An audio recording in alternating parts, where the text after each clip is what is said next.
Okay, if you haven't installed the motor and you wired it backwards and you start to see a little leak of water here, that means you wired the motor incorrectly and you spun the impeller counterclockwise, which is opposite than the arrow on the pump here. You spun the motor and the impeller the opposite way. So the arrows is clockwise, you spun it counterclockwise. And you can easily verify that. If it's leaking, you can turn it on and you can see this fan spinning counterclockwise. And the fan indeed has to spin clockwise like the arrow on the pump. So if it is spinning counterclockwise, start to see a little leak, that means you loosened up the impeller and the seal on the pump. And we're going to show you how to fix that right now. So if you ever see a leak here, we're going to go ahead and open up the back of the pump, get access to the impeller, screw it back onto the motor.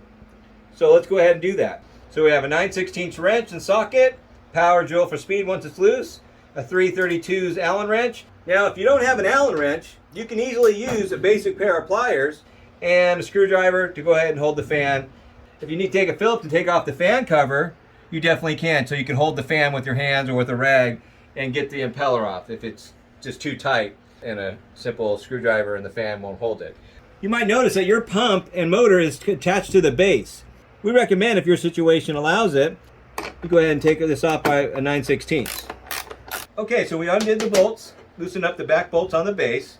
Now we're going to go ahead and loosen up the back plate on the wet end pump. We don't need to touch the motor's 4 bolts holding the motor on. So we're going to go ahead and just concentrate to tighten the impeller. It's just the 6 bolts on the back plate of the wet end. So let's go ahead and do that now. So what you do is you take your socket and loosen it up, 9/16. We find once it's broken loose, if you happen to have a drill for speed, you can always put that on there and take those off. 1 and 6.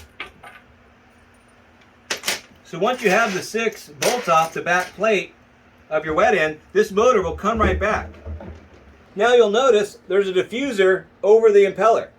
Now how you get access to the diffuser is a 3/32 an Allen wrench, and you just simply take that off. Now if you don't have an Allen wrench, you can easily use a basic pair of pliers and grab the outside of it and do the same thing, because the Allen nut is protrude a bit. So you can just take flat pliers and go ahead and pull that out. And once you get a few twists, you can pretty much do it with your fingers. Now once you have these loose, you take the palm of your hand and just pop it loose a little bit. And there you go. Now we're accessing the impeller. Now a lot of times you might find that this impeller is loose inside. So how you take the impeller off now, here you take a screwdriver and hold it back, and you can spin counterclockwise and spin the impeller off counterclockwise until it's in your hand, you're ready to go. You don't want to touch the seal on the impeller, you want to make sure that's good to go. You can always take a piece of paper and push it back in or see how it is, and also make sure everything else is clean here. Now you take your diffuser off, you might notice that your impeller is all wobbly. That's because you spun it counterclockwise. So what we're going to do is take the impeller off, but sometimes it might be loose for you. Or the impeller might be connected to the diffuser, so you can't pull it apart. That just means it heated up and the plastic got into the rim of the diffuser and kind of welded it together. So sometimes you have to break that apart, or just get a screwdriver and knock it a little bit and it will come apart. That way you'll have access to the impeller and the diffuser. If it's dirty, you want to clean your diffuser and also clean your impeller a little bit if everything seems fine. So once you took the impeller off, you also want to check the threads in here and make sure they're cleaned up and everything's clean. So if everything looks good, then you can go ahead and screw the impeller back on, which is clockwise. But what you're going to want to do now, once it gets to a certain point, you'll feel the motor spin. Then you can go ahead and take a screwdriver and hold the impeller and just make sure it's nice and hand tight. You can also take the fan cover off to hold it with your hands or a rag and not use a screwdriver. That way you can tighten up the impeller clockwise. Next step is go ahead and put the diffuser back on.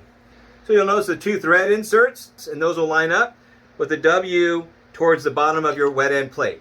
So you set that in its position inside the groove and the pins, and you go ahead and tighten those back up. Just get it pretty close to tight. One side down first. You want to kind of get it so it's snug. Come back on this side and get it snug. So now we're good to go. Now we have our impeller back on, closed our seal, and now we're going to put it in the back of the pump. Now you want to make sure there's nothing here in the way, any debris or sand or anything that you might have there. Go ahead and clean that off, and there's a, you want to make sure that that's in there all the way. And on diffuser, you're going to notice there's a little rubber, and you want to make sure that's on there as well. Cleaned up, no sand around it. And then you're going to go ahead and put it back into your pump. Just like that. Okay, now we're going to go ahead and put the bolts in. If you have a handle in the box, you can always put that on here. That's where your handle goes. Typically, we don't choose to install them, so we just leave them off. And you go ahead and put the screws in. Just try to get them finger tight and try to get them in all 6 locations, best you can.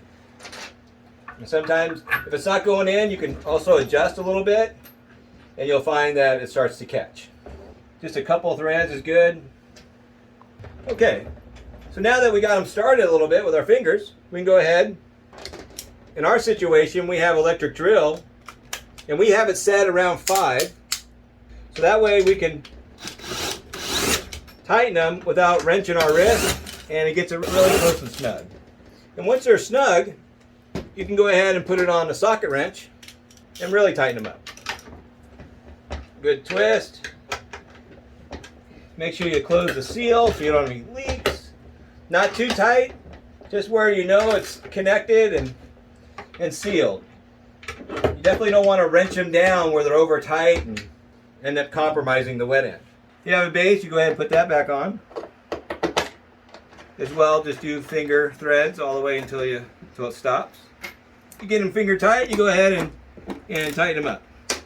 Okay, so there we go. Alright, so now we're done. Since we spun the motor counterclockwise, we want to reverse our wires like we talked about earlier. So now you're spinning the motor clockwise, so it won't compromise the impeller and the seal, so you won't have any more leaks. So now we fixed that, so now make sure you change your wires and go ahead and turn it back on. You should be good to go for many years ahead. Feel free to give us a call with any questions, but hopefully this gave you a good idea how to fix any leaks that you might have, or change the seal if you need to. Thank you so much.